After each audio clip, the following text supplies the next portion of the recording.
একজন মাস্টার হতে চাই, একজন এমপি হতে চাই, মন্ত্রী হতে চাই, চেয়ারম্যান মেম্বার, যেরকম ভাবে আমরা সফলতা খুঁজে বেড়াই, এটা আমাদের কখনোই সফলতা নয়, এটা আমাদের দুনিয়ার ধোঁকা, এটা আমাদের দুনিয়ার ধোঁকা।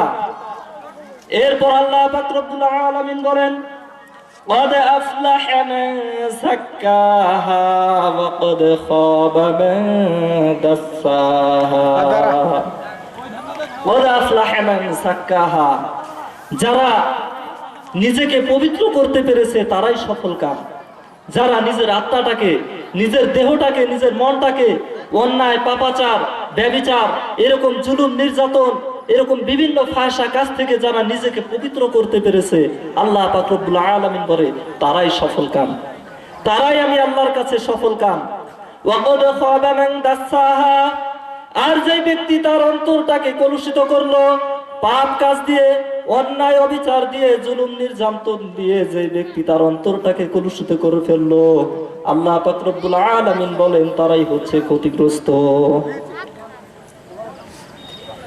এরপর আল্লাহ পাক রব্বুল আলামিন বলেন ওয়ামান ইউকা শুহা নাফসিহি ফাউলাইকা হুমুল মুফলিহুন, আর যে ব্যক্তি তার অন্তরের কৃপণতাকে দূর করতে পারলো, ওয়ামান ইউকা শুহা নাফসিহি, যেই ব্যক্তি তার অন্তরের কৃপণতা থেকে বেঁচে থাকলো, সেই ব্যক্তি হচ্ছে সফলকাম।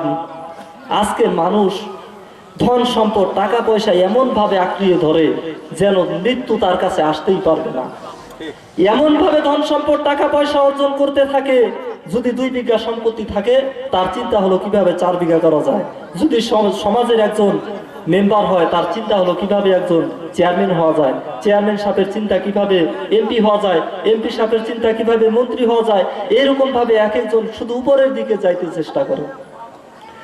কিন্তু আল্লাহ পাক রব্বুল আলামিন বলেন যারা তার অন্তরটাকে, অন্তরের কৃপণতাটাকে দূর করতে পারলো, তারাই সফল কাম।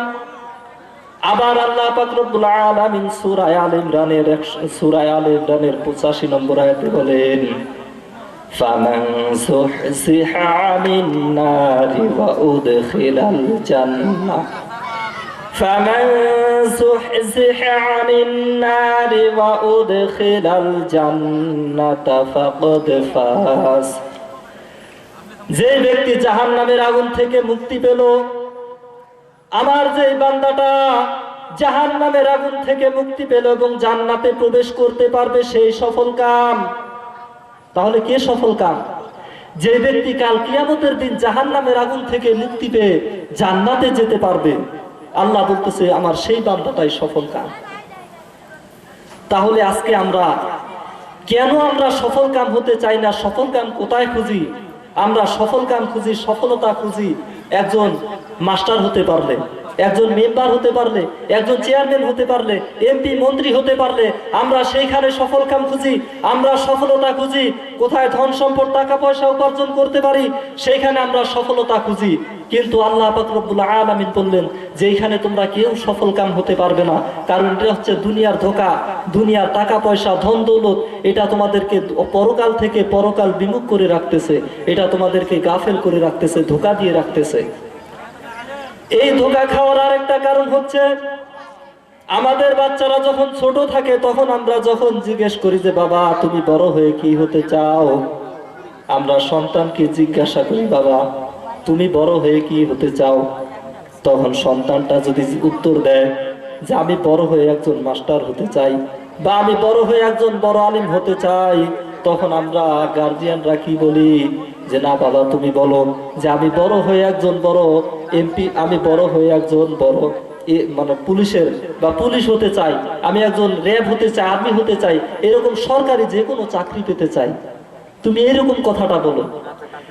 তাহলে আমরা সফল কাম বড় হওয়ার পরে এমপি হয়ে এবং সমাজের একজন নেতা হওয়ার স্বপ্ন দেখে যেমন সফলতা খুঁজে বেড়াই, এটা চিন্তাধারা হওয়ার কারণ হচ্ছে আমাদের সর্বপ্রথম যে আমাদের মস্তিষ্কের মধ্যে যে জ্ঞানটা ঢুকিয়ে দেওয়া হয়, আমাদেরকে যখন জিজ্ঞেস করা হয় যে বাবা কি হতে চাও, আমাদের ওই শুরুতে আমাদের ভিতরে একটা বিষ ঢুকিয়ে দেওয়া হয়।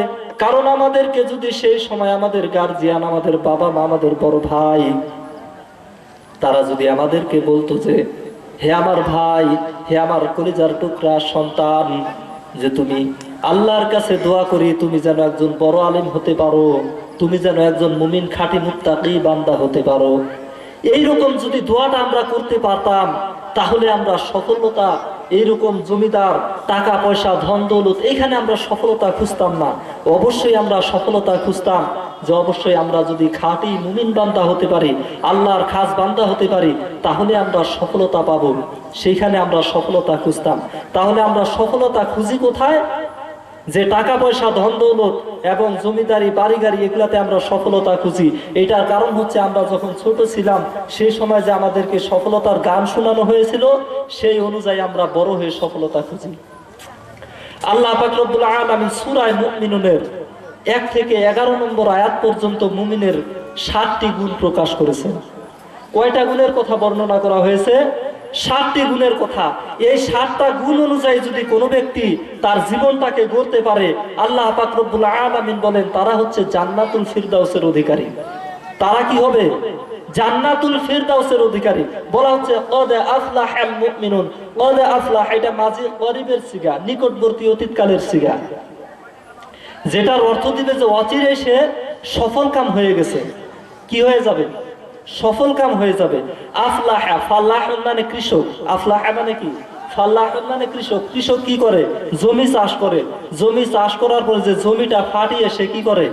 জমিটা চাষ করে আবাদ করে। তো এইরকম ভাবে বলা হচ্ছে যে মুফলিহুন মানে হচ্ছে সফল কাম। ফাল্লাহুন মানে কৃষক আর মুফলিহুন মানে সফল কাম। কারণ হচ্ছে একজন সফল কাম ব্যক্তি সে বিভিন্ন বাধা বিপত্তিকে পার করে সে সফল হয়েছে। এই জন্যে একজন সফল কাম ব্যক্তিকে অনেক বাধা বিপত্তি পার হওয়ার পরে তাকে সফল কাম হতে হয়। এই জন্য সফল কাম হতে হলে আমাদেরকে কি করতে হবে? খাঁটি মুমিন বান্দা হওয়ার চেষ্টা করতে হবে। তো আল্লাহ পাক রব্বুল আলামিন আমাদেরকে দিনের সহি বুঝদান করুন। আমরা সকলে বলি আমিন। ওয়া আখিরু দাওয়ানা আলহামদুলিল্লাহি রাব্বিল আলামিন। আসসালামু আলাইকুম ওয়া রাহমাতুল্লাহি ওয়া বারাকাতুহু। আলহামদুলিল্লাহ, আমরা সংক্ষিপ্ত সময় হলেও অত্যন্ত গুরুত্বপূর্ণ আলোচনা শ্রবণ করলাম জনাব হাফেজ মোহাম্মদ আবু হানিফ ভাইয়ের কাছ থেকে। আল্লাহ রাব্বুল আলামিন যেন আমাদের ওনার তেলাওয়াতকৃত আয়াতের আলোকে আমল করার তৌফিক দান করেন। সকলে বলে আমিন। সম্মানিত উপস্থিতি।